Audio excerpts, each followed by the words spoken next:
ସ୍ତ୍ରୀ କେଉଁ ଦିନ ଚୁଡ଼ି ପିନ୍ଧିଲେ ସ୍ୱାମୀର ଆୟୁଷ କମିଯାଏ। ଥରେ ମା ଲକ୍ଷ୍ମୀ ଭଗବାନ ବିଷ୍ଣୁଙ୍କୁ ସାକ୍ଷାତ କରିବା ପାଇଁ ଗଲେ ଏବଂ ପ୍ରଭୁଙ୍କ ପାଖରେ ପହଞ୍ଚି କହିଲେ, ସ୍ୱାମୀ, ମୁଁ ଯେତେବେଳେ ଆପଣଙ୍କୁ ସାକ୍ଷାତ କରିବା ପାଇଁ ଆସୁଥିଲି, ମୋର ନଜର ଆସିବା ବାଟରେ ମୃତ୍ୟୁଲୋକ ଉପରେ ପଡ଼ିଲା ଏବଂ ମୁଁ ଦେଖିଲି କି କିଛି ସଧବା ସ୍ତ୍ରୀମାନେ ନିଜ ଭିତରେ ଚର୍ଚ୍ଚା କରୁଥିଲେ କି ସ୍ତ୍ରୀର ଗୋଟେ ଜିନିଷ ଛୁଇଁଦେଲେ ତାର ଭାଗ୍ୟ ବଦଳିଯିବ ଏବଂ ତା ସହିତ ସ୍ତ୍ରୀ ଯଦି ଏହି ଦିନ ଚୁଡ଼ି ପିନ୍ଧିବ ତାହେଲେ ତା ସ୍ୱାମୀର ଆୟୁଷ କମିଯିବ। ସ୍ୱାମୀ, ମୁଁ ଯେତେବେଳଠୁ ସେ ଚର୍ଚ୍ଚା ଶୁଣିଲି ମୋ ମନ ବିଚଳିତ ହେଉଛି। ସେଥିପାଇଁ ମୁଁ ଆପଣଙ୍କୁ ଅନୁରୋଧ କରୁଛି କି ଆପଣ ମୋର ଏହି ଦୁଇଟି ପ୍ରଶ୍ନର ଉତ୍ତର ଦେଇ ମୋ ମନକୁ ଶାନ୍ତ କରନ୍ତୁ। ଭଗବାନ ବିଷ୍ଣୁ କହିଲେ, ହେ ଦେବୀ, ମୁଁ ତୁମ୍ଭର ଦୁଇଟି ପ୍ରଶ୍ନର ଉତ୍ତର ଏକ ଛୋଟ କାହାଣୀ ମାଧ୍ୟମରେ ଦେବି। କିନ୍ତୁ ମୋର ଗୋଟିଏ ସର୍ତ୍ତ ଅଛି। ମୁଁ କାହାଣୀ ଶୁଣାଇଲା ବେଳେ ତୁମ୍ଭେ ମନ ଦେଇ କାହାଣୀଟିକୁ ଶୁଣିବ। କାହିଁକି ନା ଅଧା ଅଧୁରା କାହାଣୀ ଶୁଣିଲେ ଅଧା ଅଧୁରା ଜ୍ଞାନ ପ୍ରାପ୍ତି ହେବ, ଯେଉଁ ଜ୍ଞାନ କୌଣସି କାମରେ ଆସିବ ନାହିଁ। ଭଗବାନ ବିଷ୍ଣୁଙ୍କ କଥା ଶୁଣି ମା ଲକ୍ଷ୍ମୀ କହିଲେ, ଠିକ୍ ଅଛି ସ୍ୱାମୀ, ମୁଁ ଆପଣଙ୍କୁ କଥା ଦଉଛି କି କାହାଣୀଟିକୁ ମନ ଦେଇ ଶୁଣିବି। ଏଥର କାହାଣୀ ଶୁଣେଇବା ଆରମ୍ଭ କରନ୍ତୁ ପ୍ରଭୁ। ଭଗବାନ ବିଷ୍ଣୁ କହିଲେ କି, ଶୁଣ ଦେବୀ, ଗୋଟିଏ ନଗରୀରେ ଜଣେ ସାହୁକାର ରହୁଥିଲେ। ସେ ବହୁତ ଧନବାନ ଥିଲେ। ତାଙ୍କ ପାଖରେ ସବୁ କିଛି ଥିଲା। ଭଲ ବ୍ୟବସାୟ ଓ ରହିବା ପାଇଁ ବଡ଼ ଘର ବି ଥିଲା। ସାହୁକାରଙ୍କର 3 ପୁଅ ଥିଲେ ଏବଂ ସମସ୍ତଙ୍କର ବିବାହ ହୋଇସାରିଥିଲା। ସାହୁକାରଙ୍କର 3 ବୋହୂ ଥିଲେ। ତାଙ୍କର ସ୍ୱଭାବ ବହୁତ ଭଲ ଥିଲା। ବୋହୂମାନେ ଶାଶୁ, ଶ୍ୱଶୁର ଓ ସ୍ୱାମୀଙ୍କର ବହୁତ ସେବା ଯତ୍ନ କରୁଥିଲେ।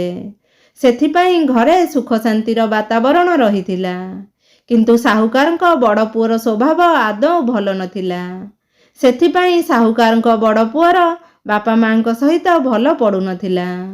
ତେଣୁ ସାହୁକାର ତାଙ୍କର ଧନ ସମ୍ପତ୍ତିକୁ ବଡ଼ ପୁଅକୁ ଦେଲେ ନାହିଁ, ବରଂ 2 ସାନ ପୁଅ ଓ 3 ବୋହୂଙ୍କ ମଧ୍ୟରେ ଧନ ସମ୍ପତ୍ତିକୁ ବାଣ୍ଟିଦେଲେ।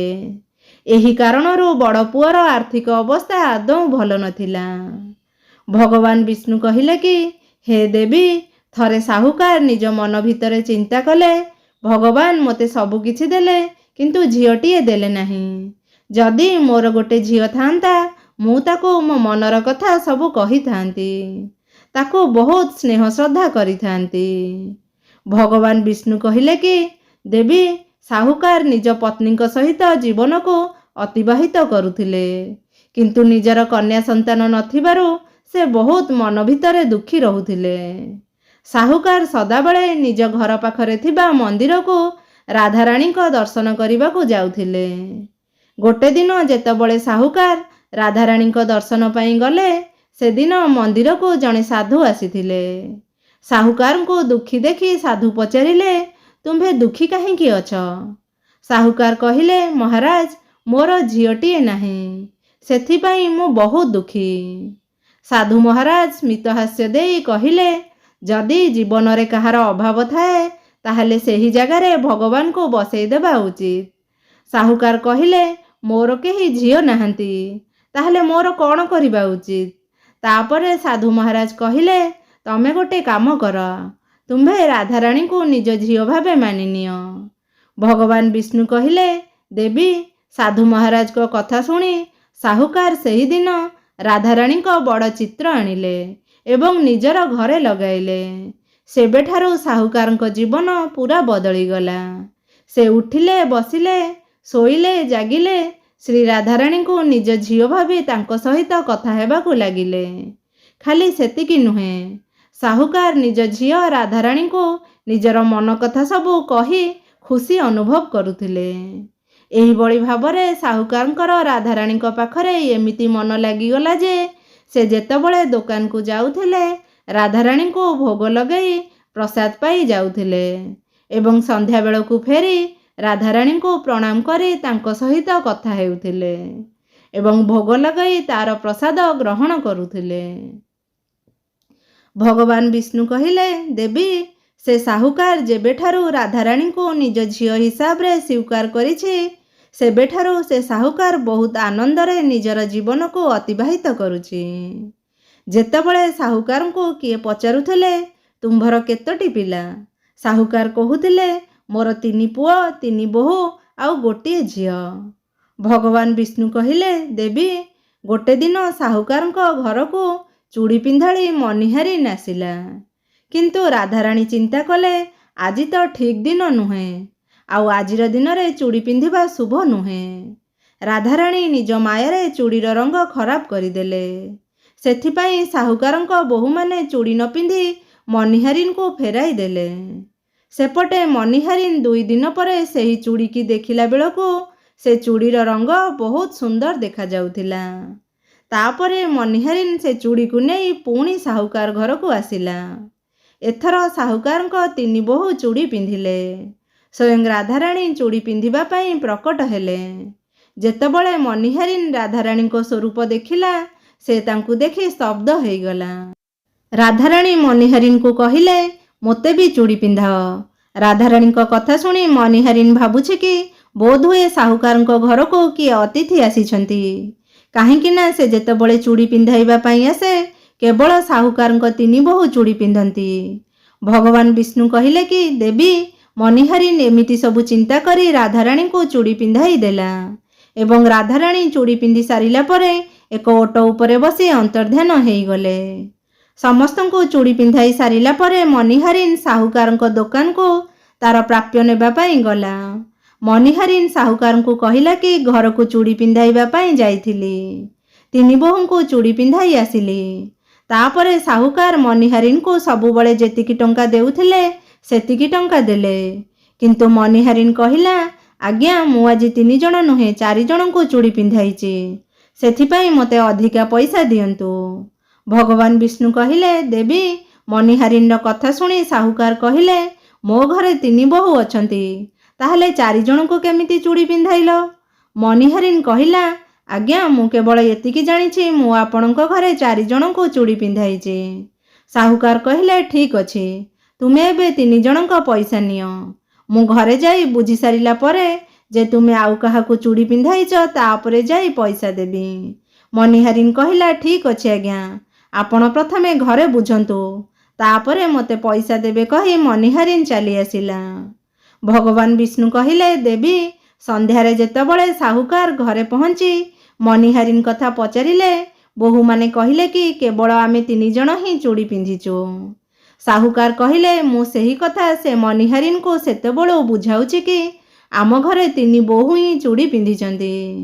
ଏଇ ଚତୁର୍ଥ ଜଣକ କିଏ, ଯାହାକୁ ତମେ ଚୁଡ଼ି ପିନ୍ଧାଇଲ? କିନ୍ତୁ ମନିହାରିନ୍ ସେଇ ଏକା କଥା କହୁଥିଲା, ସେ 4 ଜଣଙ୍କୁ ଚୁଡ଼ି ପିନ୍ଧାଇଛି। ଭଗବାନ ବିଷ୍ଣୁ କହିଲେ, ଦେବୀ, ଏହିଭଳି ଭାବରେ ସାହୁକାର ସେ ସବୁ କଥା ଭୁଲିଯାଇ ନିଜ ନିତ୍ୟ କାର୍ଯ୍ୟରେ ଲାଗିଗଲା। ସାହୁକାର ରାଧା ରାଧା ଜପି ଜପି ଶ୍ରୀ ରାଧାରାଣୀଙ୍କୁ ଭୋଗ ଲଗାଇ ପ୍ରସାଦ ସେବନ କରି ଶୋଇପଡ଼ିଲେ। ଯେତେବେଳେ ସାହୁକାରଙ୍କୁ ନିଦ ଆସିଗଲା, ତାଙ୍କ ସ୍ୱପ୍ନରେ ରାଧାରାଣୀ ପ୍ରକଟ ହେଲେ, ଆଉ ତାଙ୍କ ଆଖିରେ ଅଶ୍ରୁ ଥିଲା। ସାହୁକାର ପଚାରିଲେ, ଝିଅ, ତୁମ୍ଭେ ଉଦାସ କାହିଁକି ଅଛ? ଶ୍ରୀ ରାଧାରାଣୀ କହିଲେ, ଆପଣ ମୋତେ ଝିଅ କରିଲେ, କିନ୍ତୁ ଆପଣ ମୋତେ ସମ୍ପୂର୍ଣ୍ଣ ଭୁଲିଗଲେ, ମନେ ରଖିଲେ ନାହିଁ, ସେଥିପାଇଁ ମୁଁ ବହୁତ ଦୁଃଖୀ। ଭଗବାନ ବିଷ୍ଣୁ କହିଲେ, ଦେବୀ, ସାହୁକାର ଏ କଥା ଶୁଣି ସ୍ୱପ୍ନରେ କାନ୍ଦି କାନ୍ଦି କହିଲେ, ଝିଅ, ମୋତେ କ୍ଷମା କରିଦେ, ମୋର ବହୁତ ବଡ଼ ଭୁଲ ହେଇଯାଇଛି କହି ସାହୁକାର ତୁରନ୍ତ ଉଠି ଛିଡ଼ା ହୋଇଗଲେ ଏବଂ ତାଙ୍କ ଆଖିରୁ ଅଶ୍ରୁଧାରା ବହି ଚାଲିଥିଲା।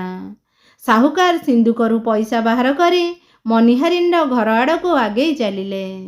ସାହୁକାର ମନିହାରିନ୍ର ଘରେ ପହଞ୍ଚି କବାଟ ବାଡ଼େଇଲେ। ମନିହାରିନ୍ କବାଟ ଖୋଲି ଦେଖିଲା ତ ସାହୁକାର ଛିଡ଼ା ହେଇଛନ୍ତି। ତାଙ୍କ ଆଖିରୁ ଅଶ୍ରୁଧାରା ବହି ଚାଲିଥିଲା ଏବଂ ସାହୁକାର ମନିହାରିନ୍କୁ କହିବାକୁ ଲାଗିଲେ କି, ତୁମ ଭଳି ବଡ଼ ଭାଗ୍ୟ କାହାର ନାହିଁ, ତୁମେ ବହୁତ ଭାଗ୍ୟବାନ ଅଟ। ମନିହାରିନ୍ ପଚାରିଲା, ଆଜ୍ଞା, କ'ଣ ହେଲା, ଏମିତି କାହିଁକି କହୁଛନ୍ତି? ସାହୁକାର କହିଲେ, ମୁଁ ରାଧାରାଣୀଙ୍କୁ ମୋ ଝିଅ ବନେଇଛି, କିନ୍ତୁ ମୁଁ କେବେ ତାଙ୍କୁ ଆଖିରେ ଦେଖିନଥିଲି, କିନ୍ତୁ ତୁମେ ଆଜି ତାଙ୍କୁ ନିଜ ହାତରେ ଚୁଡ଼ି ପିନ୍ଧେଇଛ। ତୁମଠାରୁ ଭାଗ୍ୟଶାଳୀ ଆଉ କେହି ବି ନାହାନ୍ତି। ମୁଁ ତୁମକୁ ମୋ ଝିଅ ପିନ୍ଧିଥିବା ଚୁଡ଼ିର ପଇସା ଦେବାକୁ ଆସିଛି।